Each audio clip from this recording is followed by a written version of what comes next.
నీ వ్యక్తిగత కుటుంబ జీవితంలో అన్ని నష్టపోయినావు. నాన్న వారందరూ కూడా ఒకవేళ నిన్ను విడిచిపెట్టేసి ఒంటరి వాడిగా చేసేసిన, ఒకవేళ భయంకరమైన అనారోగ్యాలు, అస్వస్థతలు నీ శరీరంలో ఆవరించి అనేక డాక్టర్స్ దగ్గరికి వెళ్తే డాక్టర్స్ అంటున్నారు ఇక నువ్వు బ్రతకవు అని సర్టిఫై చేసేస్తున్నారు.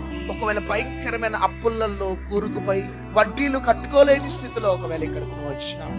ఎంతకాలం ఈ నిందని, గొడ్రాలి అని నిందని నేను అనుభవించాలి అని ఒకవేళ ఏడుస్తున్నావేమో బిడ్డ. నీ కుటుంబ జీవితంలో, నీ వ్యాపార జీవితంలో, వ్యక్తిగత ఆధ్యాత్మిక ప్రయాణంలో పడిపోయినావు. ఎవరో వచ్చి ఒకవేళ సహాయం చేస్తారేమో అని సంవత్సరాల నుంచి కనిపెట్టుకొని ఉన్నావు. కానీ అందరూ నిన్ను స్వార్థంగా వాడుకుంటున్నారు, కానీ నీకు సహాయం చేసే ఎవరు కూడా లేరేమో. నీకు ఎవరు సహాయం చేసినా చేయకపోయినా నేను బాండ్ పేపర్ మీద రాసిస్తా, నీకు సహాయం చేసే దేవుడు ఒక్కరున్నారు, ఆయననే నజరేయుడైన యేసుక్రీస్తు ప్రభు.